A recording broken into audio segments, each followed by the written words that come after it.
السلام علیکم۔ مصر کے جنگل میں ایک شہزادہ چند بکریاں چراتا اور ان سے حاصل ہونے والے دودھ اور جنگل کے پھلوں پہ گزارا کرتا۔ وہ تھا شہزادہ، مگر نہ تو اس میں شاہوں والا غرور تھا اور نہ ہی وہ جال و جلال۔ وہ عام انسانوں کی طرح زندگی بسر کرتا، روکھی سوکھی کھاتا، بیشتر وقت اپنی رعایا کی خدمت اور خدا کی یاد میں بسر کرتا۔ اس کی نیک چلنی کا پوری ریاست میں چرچا تھا۔ اسے یہ خصوصیات اپنے رحم دل باپ سے وراثت میں ملی تھیں۔ ایک دن شہزادہ معمول کے مطابق رعایا کے مسائل سننے کے بعد جنگل میں دنیا سے بے نیاز خدا کی یاد میں محو تھا کہ اس نے دیکھا کہ ایک غریب لکڑہارا اپنے گدھے کو ساتھ لیے ہوئے لکڑیاں کاٹ رہا ہے اور اس سے باتیں بھی کیے جا رہا ہے۔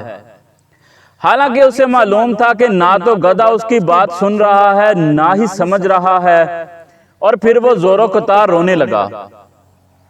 شہزادہ یہ دیکھ کر بہت حیران ہوا کہ لکڑہارا روزانہ لکڑیاں کاٹتا، گدھے سے چند باتیں کرنا اور پھر پھوٹ پھوٹ کے رونے لگتا۔ چند روز یہی معاملہ رہا۔ جب رحم دل شہزادے نے اس کا رونا دیکھا نہ گیا اور یہ گتھی سلجھانے میں ناکام رہا تو بالآخر درخت کی اونٹ سے باہر آ گیا اور لکڑہارے سے پوچھا، اے لکڑہارے، تیرے اس طرح بلک بلک کر رونے کی کیا وجہ ہے؟ غریب بوڑھا ہمدرد انسان سامنے پا کر اور شدت سے رونے لگا اور سسکیوں کے ساتھ اپنی بدبختی کی کہانی سنانے لگا۔ میرا ایک بیٹا تھا جسے خدا نے بے تحاشا دولت سے نوازا تھا۔ ہر طرح کا عیش اسے میسر تھا، مگر اس دولت کا غرور اس کے تن بدن پر اس قدر حاوی ہو چکا تھا کہ اسے اپنی دولت کے سوا کچھ دکھائی نہ دیتا تھا۔ اپنے غریب رشتہ داروں کو دھکے دیتا، انہیں ذلیل و رسوا کرتا۔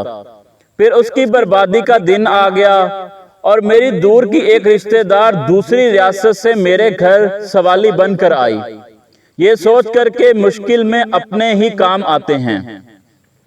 وہ بہت غریب تھی، اس کی بیٹی کی شادی قریب تھی، مگر کوئی انتظام نہ ہو پایا تھا۔ اسے کچھ رقم کی ضرورت تھی۔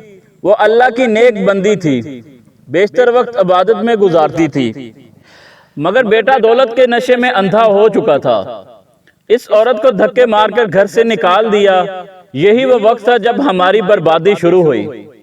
اس رات سرخ آندھی چلی، بجلی کڑکی اور تیز بارش ہوئی، اور میرا بیٹا اپنے نرم بستر پر میٹھی نیند سو رہے تھے، اور وہ عورت پوری رات ہمارے دروازے سے لگی روتی رہی۔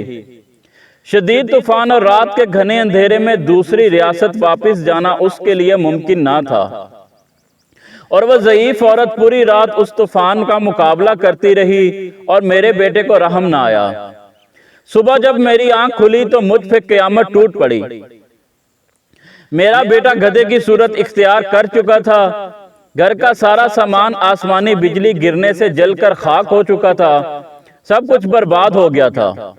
اس سب میں میرا قصور یہ ہے کہ میں نے اپنے بیٹے کو غرور و تکبر کرنے سے نہ روکا، برائی کی طرف بڑھتا ہوا کوئی قدم نہ روکا، اور اب یہ عالم ہے کہ میں جنگل سے لکڑیاں کاٹتا ہوں اور اپنے ہی بیٹے پہ لاد کر بیچنے لے جاتا ہوں، اور اسی سے ہم باپ بیٹے کا گزارا چلتا ہے۔ یہ سن کر شہزادے کی آنکھیں نم ہو گئی اور وہ لکڑہارے سے مخاطب ہوا، اے ضعیف انسان، تو نے بہت ظلم کیا۔ بے شک برائی پر خاموش رہنا اور اسے نہ روکنا اس کا ساتھ دینے کے مترادف ہے۔ تو نے اپنے بیٹے کو برائی سے نہ روکا، مجھے تیری حالت پر افسوس ہے۔ اب میں اپنی اس غریب رشتہ دار کی تلاش میں مارا مارا پھرتا ہوں۔ اس کی تلاش مجھے رلاتی ہے، شاید وہ میری امداد کر سکے۔ وہ مجھے مل جائے، میں اس سے معافی مانگوں گا، شاید میرے گناہوں کا ازالہ ہو سکے، مگر افسوس وہ مجھے کہیں نہیں ملتی۔ یہ کہہ کر لکڑہارا رونے لگا۔ شہزادے نے اس کے آنسو پوچھتے ہوئے کہا، تو اپنے گناہوں کی معافی اللہ سے مانگ، وہ بہت رحیم ہے۔ اگر اس نے تجھے معاف کر دیا تو وہ تجھے اس عورت تک پہنچانے کا کوئی نہ کوئی سبب ضرور بنا دے گا۔ وہ بہت مہربان ہے، اپنے بندوں پر ظلم نہیں کرتا۔ بوڑھا لکڑہارا اسی وقت سجدے میں گر کر بلک بلک کر اپنے گناہوں کی معافی مانگنے لگا۔ اچانک دور سے کسی گھوڑے کے ٹاپوں کی آواز سنائی دینے لگی۔ ایک خوبصورت شہزادی سفید رنگ کے حسین گھوڑے پر سوار تھی۔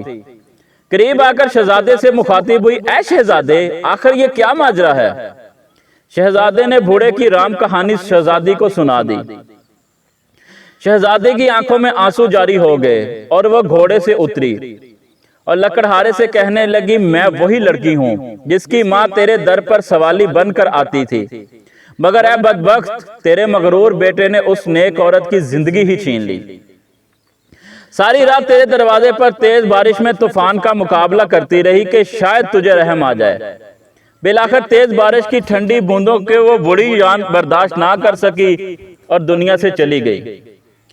جب صبح ہوئی تو رحم دل بادشاہ معمول کے گشت پر تھا۔ اس کے وہاں سے گزر ہوا اور وہ میری ماں کو جب گھر لایا تو ماں کی لاش دیکھ کر میرے پیروں تلے سے زمین ہی نکل گئی۔ اب میرا سہارا کوئی نہ تھا۔ بادشاہ یہ سب دیکھ کر بہت پریشان ہوا۔ بالآخر اس نے مجھے اپنے ساتھ لے جانے کا فیصلہ کیا۔ کچھ عرصہ میں اس کے محل میں رہی اور اس نے مجھے نیک لڑکی پا کر اپنے بیٹے سے میری شادی کرا دی۔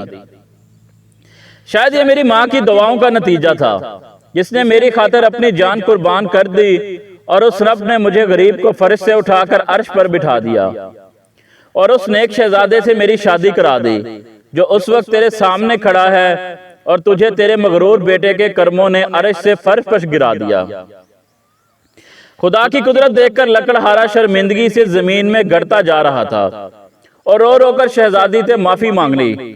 شہزادی بہت رحم دل تھی۔ لکڑہارے کے آنسوؤں سے اس کا دل بھر آیا۔ اس نے اس کو معاف کر دیا۔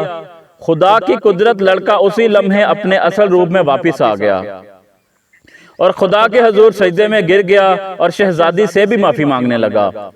شہزادی نے اسے بھی معاف کر دیا۔ بالآخر دونوں باپ بیٹا اپنی جھونکڑی کی طرف روانہ ہو گئے۔ خدا حافظ۔